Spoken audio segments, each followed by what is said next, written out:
మన ఈ ఛానల్లో ఉన్న హిందూ బంధువులందరికీ జై శ్రీరామ్ అండి. ఈ వీడియోలో మనం పళని దేవాలయం గురించి తెలుసుకుందాం.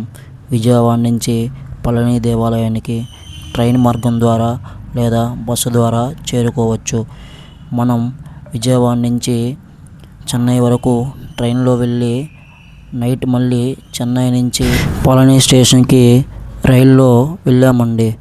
మనం వెళ్ళినప్పుడు కార్తీక మాసం అవ్వడం వల్ల చెన్నై స్టేషన్ చాలా రద్దీగా ఉంది. మేము మార్నింగ్ పళని స్టేషన్కి చేరుకున్నాం. పళని స్టేషన్లో దిగగానే మనకు ఒక సొరంగ మార్గంలా ఉంటుంది. దాని నుంచి లోపల వైపుకి వెళ్ళినాక రైట్ సైడ్కి ఒక దారి ఉంటుంది. ఆ వేళ వెళ్తే మనం పళని స్టేషన్లో నుంచి బయటికి వెళతాము. బయట అంతా పళని స్టేషన్ మొత్తం సుబ్రహ్మణ్యేశ్వర స్వామి యొక్క నెమలి వాహనంతో ఆ బొమ్మలతో నిండిపోయి ఉంది. పళని స్టేషన్ లోపల చాలా చిన్నగా ఉంది కానీ బయట చాలా పెద్దగా ఉంది. మా భూషణ్ గారు అదే అంటున్నాడు, చాలా పెద్దగా ఉందండి పళని స్టేషన్ అని.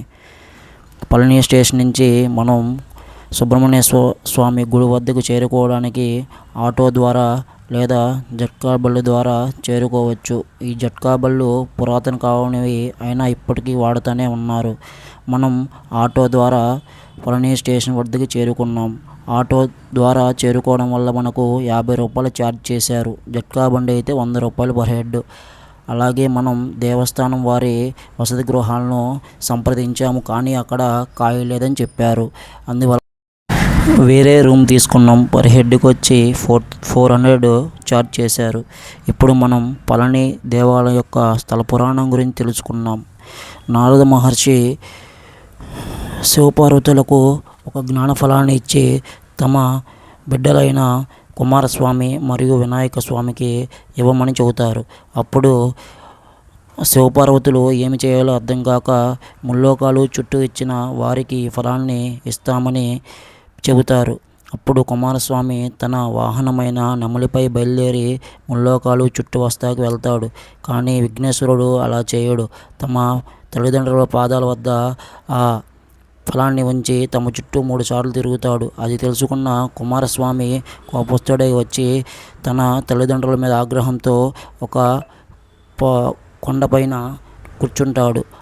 అప్పుడు కుమారస్వామి వద్దకి తమ తల్లిదండ్రులైన శివపార్వతులు వచ్చి ఈ ఫలం నీకే అని కోపగించుకోకు అని ఇవ్వడం జరుగుతుంది స్థల పురాణం ప్రకారం. ఆ విధంగా ఈ ప్రాంతానికి పళని అనే పేరు రావడం జరిగింది. ఈ పవిత్ర కొండ ఆలయాన్ని చేరువంశరాజు చెరియన్ పెరుమాళ్ నిర్మించాడని మనకు చరిత్ర ద్వారా అక్కడ లిఖించబడింది. ప్రసిద్ధ ఉత్సవాలు వచ్చి ఇక్కడ కావడి ఉత్సవం జరుగుతూ ఉంది. కుమారస్వామి ఇక్కడ వేలాయుధుడై బాలస్వామిగా కూర్చొని ఉంటాడు. ఇక్కడ నెమలి వాహనం మీద కుమారస్వామి ఉంటాడు.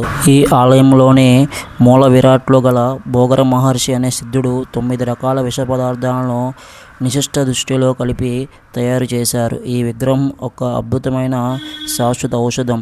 ఈ విగ్రహానికి వాడిన విభూది, గంధం, పసుపు, కుంకం ఇటువంటివి ఏవైనా మన బాడీలోకి వెళితే ఎటువంటి రోగాలు కూడా మన దరిచేరవని అక్కడ ప్రజలు నమ్ముతారు. ఒకప్పుడు సుబ్రహ్మణ్యేశ్వర స్వామి వారి అభిషేకం చేసిన వాటిని పంచేవారు. ఇప్పుడు దానిని ఆపివేశారు. ఇక్కడకు ఎక్కువగా పిల్లలు కానివారు, పిల్లలు పుట్టినవారు పూజ చేస్తారు.